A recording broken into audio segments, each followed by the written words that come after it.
Hey everybody, we're going to do one story tonight. This is an encounter sent to me actually back in early November. This story is awesome.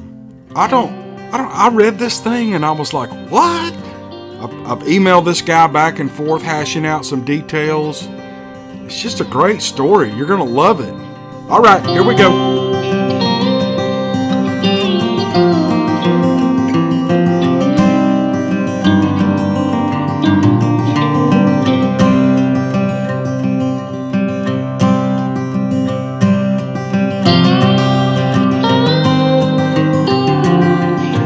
Bo is my dog and my best friend in the whole world. I'm a single man who travels all over to fish secluded lakes. Bo has been with me since the age of 6 months old. I got Bo from a dog rescue shelter. He is what most people call a sooner or a mutt. Those are the best kind to have in my book. Bo was 6 years old at the time of this event. I've trained Bo very well. He is a very well-mannered dog, unless you mess with his boat, his truck, or me. I picked a lake located way back in the hills of East Tennessee for this trip. Bo and I loaded up our gear and then headed out for a 3-day weekend. From the information I could find about this lake, it was fished very little and not many people ever went there. Sounded like the perfect place to go, right? Or so I thought. From the map showing a small town to be the last place to stop for gas and food before heading the last 15 miles into the hills, we stopped for a bite to eat at a small country restaurant. Bo jumped into the bed of the truck and stood guard over his property while I went inside to order us something to go. So we sat out in the parking lot and ate our lunch. After we finished eating, I pulled across the road to the only gas station in this town to fill up the truck and the boat. It was one of those old-time full-service stations that you very rarely see anymore. This elderly man came walking out and asked, "Fill her up? Check your oil?" I replied, "Yes, sir, I need both truck and boat filled with gas, please." As he was filling the last tank up, he turned and asked, "Looks like you're going on a camping trip." I replied, "Yes, sir, we're heading up to the lake for a couple of days." He turned and gave me a very strange look and then asked, "What lake?" "The one just up the road." He then asked, "I see you're from out of state. Have you ever been up there before?" I said, "No, sir, this is our first time being up here." This put a weird expression on his face, looking at me like I was crazy or something. He then asked, "What do you know about this lake?" I replied nothing other than I could find on the internet that it was not fished very much and not a very popular place. "Why is that?" I asked. "Is the fishing that bad up there?" He said, "Oh, there's a lot of fish in that lake, just no one goes up there anymore." Before I could ask any more questions, a car pulled into the other side of the gas pumps for service, so the man finished, took my money, and thanked me and told me good luck as he proceeded to help the other customer. As I was pulling out, I had this strange feeling inside that this old man wanted to tell me something. I shook it off and went on my way. Once we got to the lake, I found a real nice spot right by the water to set up our camp. After unloading and setting our camp up, the sun was starting to set. I figured it would be best to wait until morning to get the boat undone and launched. It's a good thing I did. I turned the radio on for some music while I got the campfire going. Bo was checking things out around the camp. He seemed to be happy with our spot, but he was acting kind of strange. He kept sniffing the air and then making groaning sounds. It was like he knew something was not quite right. I had never seen him act like this before. I would give him a pat on the head and ask, "What is it, boy? What are you smelling?" I was not picking up any strange smell, so I didn't think anything else about it. A little later that evening, I put a pot of stew on the fire to get us some dinner going. It was not long before you could smell the aroma of stew cooking. There's nothing better than food cooking on an open campfire. Everything was so nice and peaceful with Bo and I sitting by the fire, chilling out, when all of a sudden Bo jumped up with the hair standing up on his back and started growling. I couldn't see anything, but I heard something messing around in the brush. I kept asking, "What is it, Bo? What is it?" I got the flashlight and shined it around the area Bo was pointing at, and then I saw it. It was a raccoon. I guess he smelled food and came looking for a free meal. I told Bo it was okay and to leave the coon alone. Yeah, like that was going to happen. After a little bit of letting the raccoon know who was boss, he then laid back down and the raccoon made his way off into the woods. I figured he would be back later in the night to plunder through our stuff or to find a snack. Bo and I had our dinner and then cleaned everything up and put away to make it as raccoon-proof as possible. I then threw some bread out away from the main camp with hopes that the raccoon would find it and leave our stuff alone.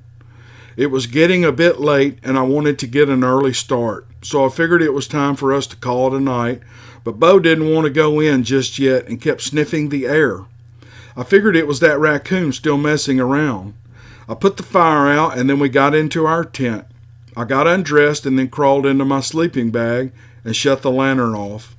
Later, into the wee hours of the morning, Bo woke me up growling and then he started barking. I figured once again it was that raccoon had come back and Bo heard him messing around. I spoke up saying, "It's okay, Bo, it's just that raccoon," and I told him to lie back down. He refused and he kept growling. I said, "Fine, let's go take a look." I opened up the tent and a rank smell hit me in the face. This was something I had never smelled before. Before I could get out of the tent, Bo blasted past me full charge. I grabbed the flashlight while commanding Bo to stop and wait for me. Bo stopped but kept his stand growling like a mad dog.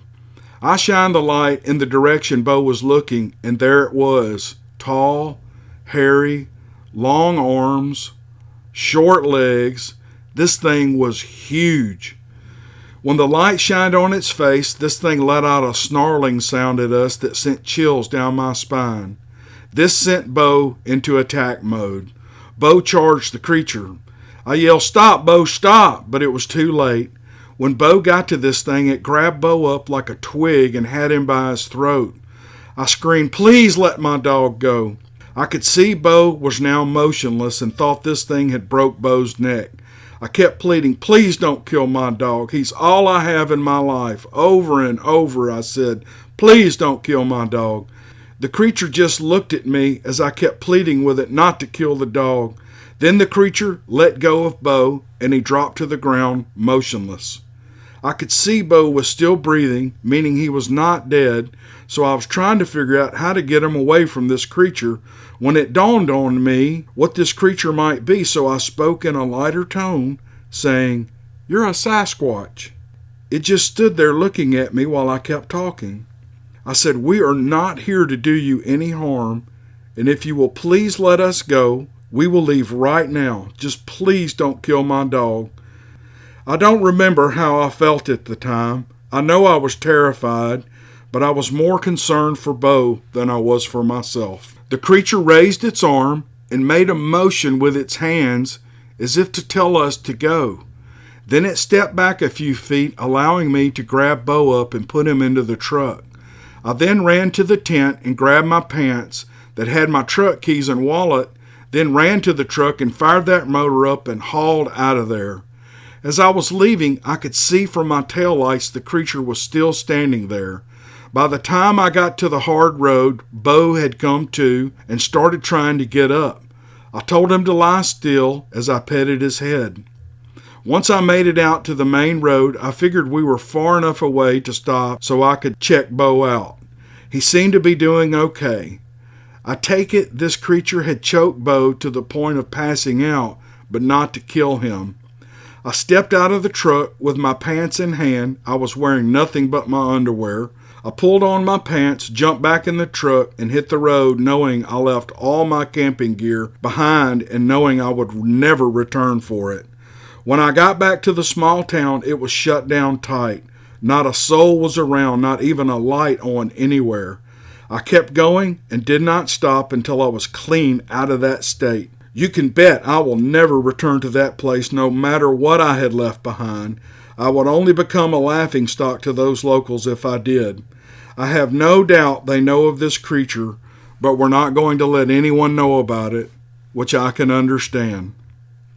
Okay, I want to thank the man who sent me this story. I just love the story. Number one, I love dogs. Number 2, I love rescue dogs. I love those old mutts, you know. I got a whole pack of them here at my house, and they're like humans. You know, they're so smart. They're like humans. Anyway, this is a story that had an element to it that I've never come across, and it is that this man actually negotiates with the Sasquatch for his dog's life. I mean, it's unbelievable. It's believable, but it's unbelievable. You know what I'm talking about. And I was impressed with the way the guy wrote it. One thing he did clarify in the story, he wrote that the creature had short legs, but he still says the thing was at least 7 to 8 foot tall. But in proportion to the rest of his body, he thought the legs were kind of short. He had his whole flashlight shined right on the animal, and it's just fascinating. He got his dog back, but he lost all his camping gear. Man, I'm sorry about that. Thank you so much for sending that in, and I understand why you want to stay anonymous. That's okay. It's really good, I'm sure, to get these events off your chest. If you guys have any comments about how or why you think this happened, was it that he was submissive to the creature? Did the creature understand his language? Do they understand English? I don't know, but it's some good stuff. Okay, that's going to do it for this video. Thank you for listening, and we'll see you guys on the next one. Thank you.